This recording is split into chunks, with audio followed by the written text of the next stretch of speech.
Hello friends, আজকে আমরা কথা বলবো ডাব্লিউডাব্লিউ এর বর্তমানে সবচেয়ে সেরা রেসলার রোমান রিংসের লাইফ স্টোরি নিয়ে এবং এর সাথে সাথে কিভাবে তিনি হয়ে উঠলেন বিগ ডগ থেকে ওটিসি অরিজিনাল ট্রাইবাল চিফ। তো সেই জন্য তোমাদের কাছে একটাই রিকোয়েস্ট, এই ভিডিওটি শুরু থেকে শেষ পর্যন্ত দেখবে এবং এর সাথে সাথে তোমরা যদি এই চ্যানেলে নতুন হয়ে থাকো তাহলে চ্যানেলটিকে সাবস্ক্রাইব করে দাও এবং ভিডিওতে একটি লাইক করে দাও।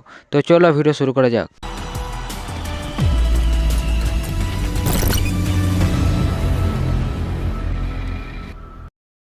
তো প্রথমে একটু সংক্ষেপে জেনে আসি রোমান রিংস সম্পর্কে।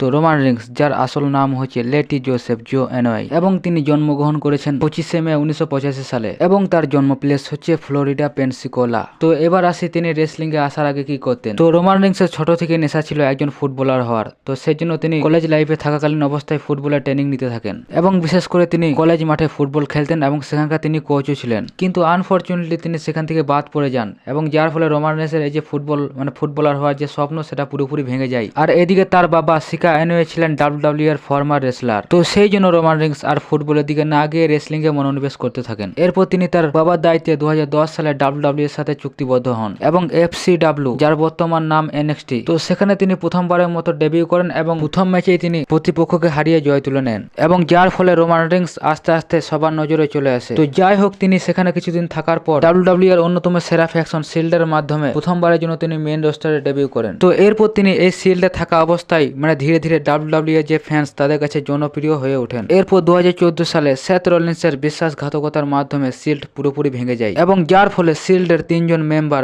ডিন অ্যামব্রোস, সেথ রলিন্স এবং রোমান রিংস আলাদা আলাদা পথে চলতে থাকে। তো যাই হোক, এটা ডাব্লিউডাব্লিউ এর একটা সিদ্ধান্ত ছিল রোমান রিংসকে এই শিল্ড থেকে বের করে এনে সিঙ্গেল একটা পুশ দেওয়া। তো বলতে গেলে ডাব্লিউডাব্লিউ কিন্তু এই কাজে অনেক বেশি সফল হয়েছিল, কারণ রোমান রিংস একজন সিঙ্গেল রেসলার হিসেবে অনেক দ্রুত সামনের দিকে এগিয়ে যাচ্ছিলেন। কিন্তু রোমান রিংস সব দিক দিয়ে এগিয়ে থাকলেও তিনি একটা বিষয়ে অনেক বেশি পিছিয়ে ছিলেন, আর সেটা হচ্ছে মাইক স্কিলের দিক দিয়ে।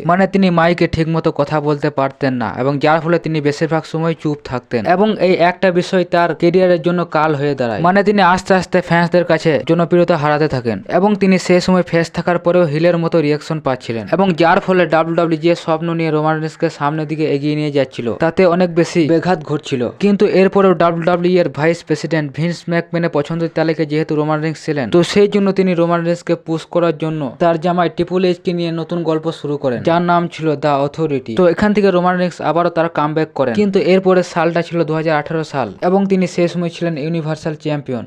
কিন্তু একটা রাতে তিনি হঠাৎ করে এসে তার লিউকেমিয়া ক্যান্সারকে নিয়ে তিনি কথা বলেন এবং বলেন তিনি 22 বছর পর আবারও এই লিউকেমিয়া ক্যান্সারে আক্রান্ত হয়েছেন এবং তিনি ভবিষ্যতে আর রেসলিং করতে পারবেন কিনা এটা নিয়ে কোনো নিশ্চয়তা নেই। তো এটা শুনে পুরো রেসলিং বিশ্ব অনেক বেশি শকড হয়ে যায় যে রোমান রিংস এসব কি বলছে। তো যাই হোক, তিনি আসলে এই ক্যান্সারে আক্রান্ত হয়েছিলেন এবং যার ফলে তার ইউনিভার্সাল চ্যাম্পিয়নশিপটি ভ্যাকেন্ট করতে হয়েছিল। তো যাই হোক, এর পরের বছর 2019 সালে তিনি শকিংলি রিটার্ন করেন এবং পুরো বিশ্বকে তাক লাগিয়ে দেন এবং তিনি লিউকেমিয়ার মতো ক্যান্সারকে জয় করে এসেছিলেন, যার ফলে রোমান রিংস সবার মনে একটা আলাদা জায়গা করে নেয়। কিন্তু এরপর 2020 সাল রোমান রিংস ডাব্লিউডাব্লিউ থেকে আবারও লিভ নেয় এবং তার লিভ নেওয়ার কারণ ছিল করোনা ভাইরাস এবং তিনি যেহেতু আগে থেকে এই লিউকেমিয়া ক্যান্সারে আক্রান্ত ছিলেন, তো সেই জন্য ডাব্লিউডাব্লিউ তাকে রিস্ক নিতে দেয়নি। কিন্তু এরপর রোমান রিংসের ক্যারিয়ারের সবচেয়ে বড় টার্নিং পয়েন্ট শুরু হয় যখন তিনি 2020 সালের পেপার ভিউতে রিটার্ন করেন এবং তিনি হিল হিসেবে রিটার্ন করেন এবং যার ফলে সবাই অনেক বেশি শকড হয়ে যায়। কিন্তু এর থেকেও আরো বড় শকিং জিনিস অপেক্ষা করছিল, পল হেমেন অফিসিয়ালি রোমান রিংসের সাথে যুক্ত হয় এবং এরপরের স্ম্যাকডাউনের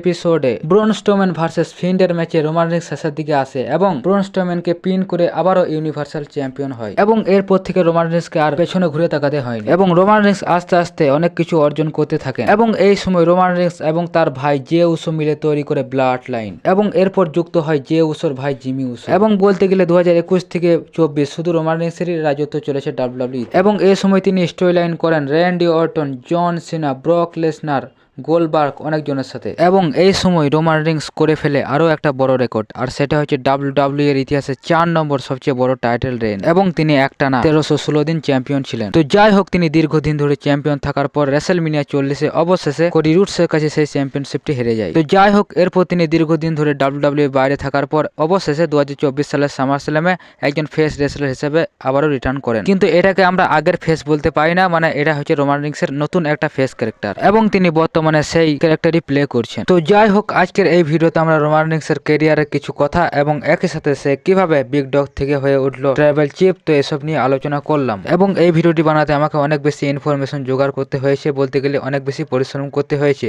তো সেই জন্য তোমাদের কাছে একটাই রিকোয়েস্ট, প্লিজ চ্যানেলটিকে সাবস্ক্রাইব করে দাও এবং ভিডিওতে একটি লাইক করে দাও এবং পারলে একটা ছোট্ট কমেন্ট করে দাও। তো দেখা হচ্ছে পরের ভিডিওতে। Tata, good bye.